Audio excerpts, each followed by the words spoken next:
आज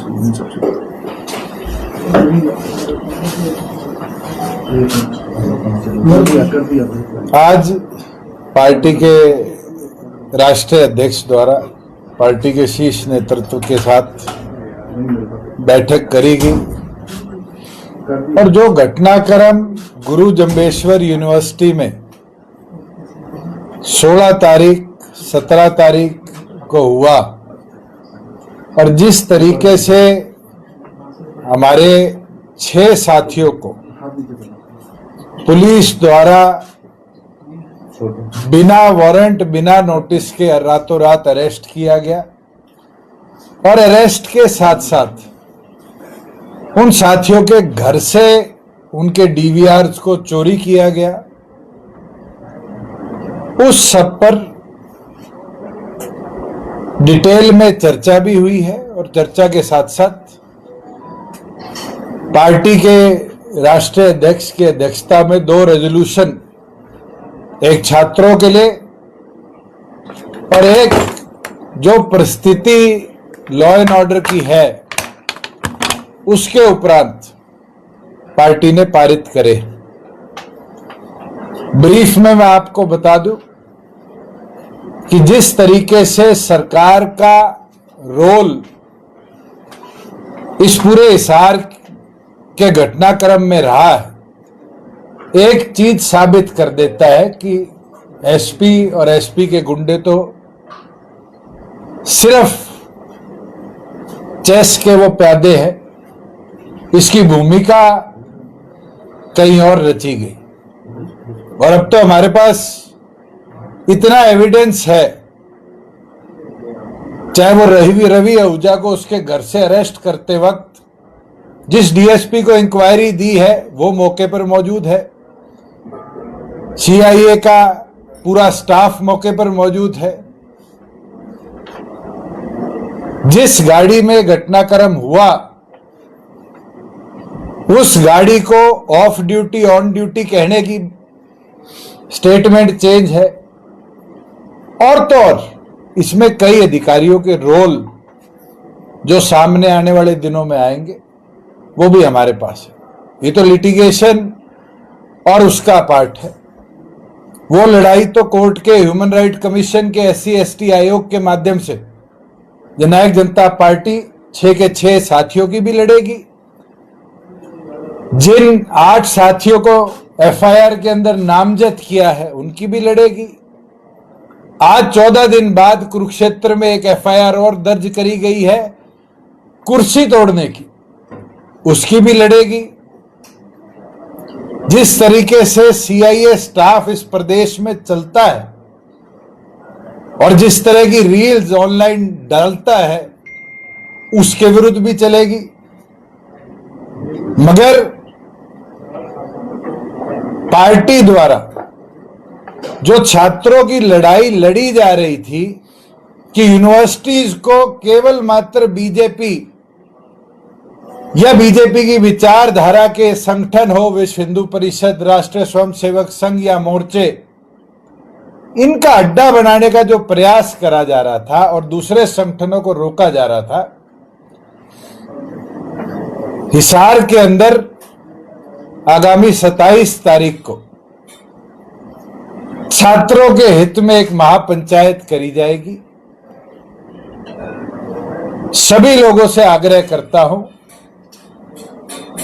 कि इस लड़ाई के अंदर अपने शिक्षण संस्थानों को बचाने के लिए राजनीतिक दलों से ऊपर उठकर सबसे अनुरोध है कि इस लड़ाई में हमारा सहयोग करें। ये कोई जननायक जनता पार्टी की अकेली लड़ाई नहीं है, ये लड़ाई हर उस छात्र के हित की है जिसको यूनिवर्सिटी में प्रताड़ित किया जाता है। आज हमारी बहनें सुसाइड कर रही है तो कहीं ना कहीं उसके पीछे भी प्रताड़ना है। जिस तरह का बड़ा करप्शन के अलग अलग चार्जेस हो, मैनिपुलेशन ऑफ डॉक्यूमेंट्स के चार्जेस हो, इंक्वायरीज के अंदर डिले किया जा रहा है चुनिंदा लोगों को बचाने के लिए, इसके विरुद्ध में होगा। और पुलिस और पुलिसिंग के जो मानदंड गिरते जा रहे हैं उसके विरुद्ध में होगा। जो क्रांतिमान पार्क हिसार का है वो एक संघर्ष की पृष्ठभूमि हमेशा की रही है। 27 तारीख को क्रांतिमान पार्क में तय किया जाएगा कि आगे इस पूरी लड़ाई को लेकर कैसे चलना है। आज डॉक्टर साहब ने अपने सभी साथियों को, पदाधिकारियों को यही आदेश दिए हैं कि वो अपने अपने जिलों में अपने साथियों से चर्चा कर कर सबको इस संघर्ष की लड़ाई के लिए 27 तारीख को हिसार लेकर पहुंचने का काम करें और फिर मजबूती के साथ आगे क्या रूपरेखा रखनी है उसके ऊपर फैसला लेने का काम किया जाए। तो इसमें एजेंडा मुख्यतः सर वो रेजोल्यूशन की बात कर रहे थे सर। एक रेजोल्यूशन जिस प्रकार से गुरु जंबेश्वर यूनिवर्सिटी ने 2 कार्य करे,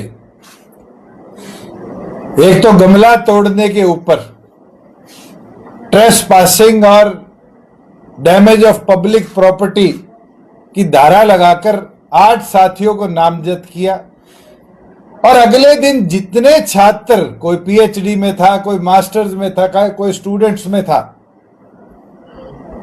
जो छात्र प्रदर्शन में थे या हमारे संगठन से जुड़े हुए थे, उन सबको टर्मिनेट करने का काम किया।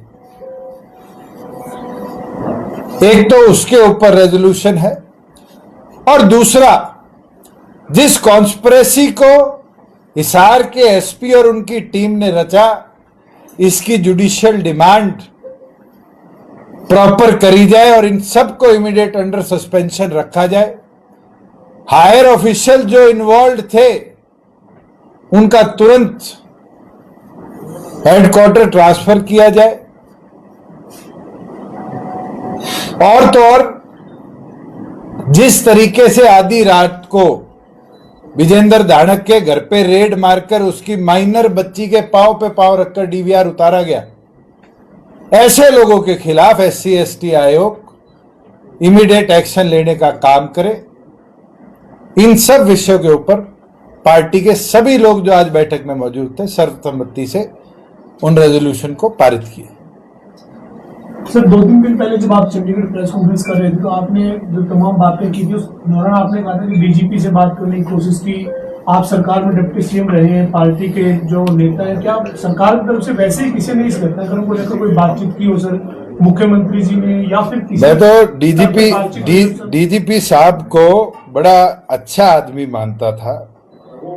मैंने उनको फ्राइडे से लेकर कल तक निरंतर कॉल करी और आपको हैरानी होगी, कल मैंने उनको मैसेज भेजा कि good evening ji, I tried calling you for last 3 days, unfortunately you are too busy to take calls or even have the courtesy to revert back.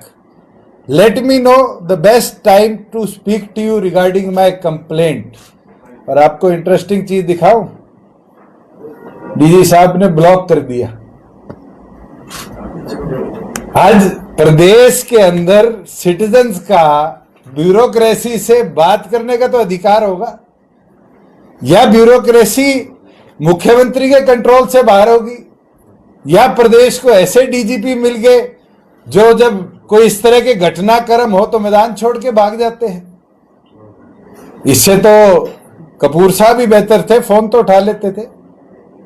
मैं तो उम्मीद रखता था कि नए जोश के साथ कुछ ना, आपकी टीम की कमजोरी है, कहीं ना कहीं आपको मैदान में अकेला छोड़ के ना चली जाए ये टीम।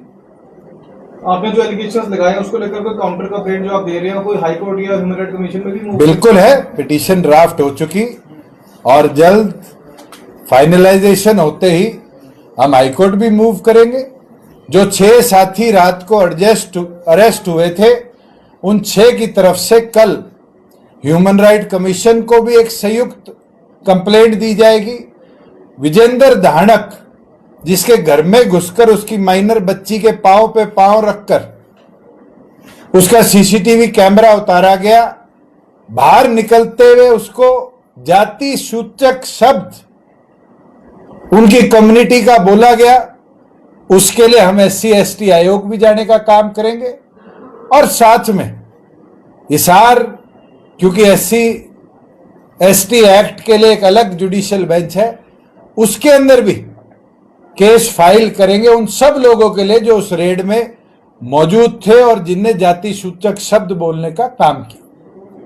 जहां लड़ाई इन छात्रों की है कि 2 FIR दिग्विजय सिंह, इंसो के अध्यक्ष, इंसो के अलग अलग पदाधिकारियों के विरुद्ध करी गई है, उसके लिए भी लीगल राय लेकर, चाहे डिस्ट्रिक्ट लेवल पर हो, चाहे हमें हाईकोर्ट आना पड़े, आगे की कार्रवाई हम करने का काम।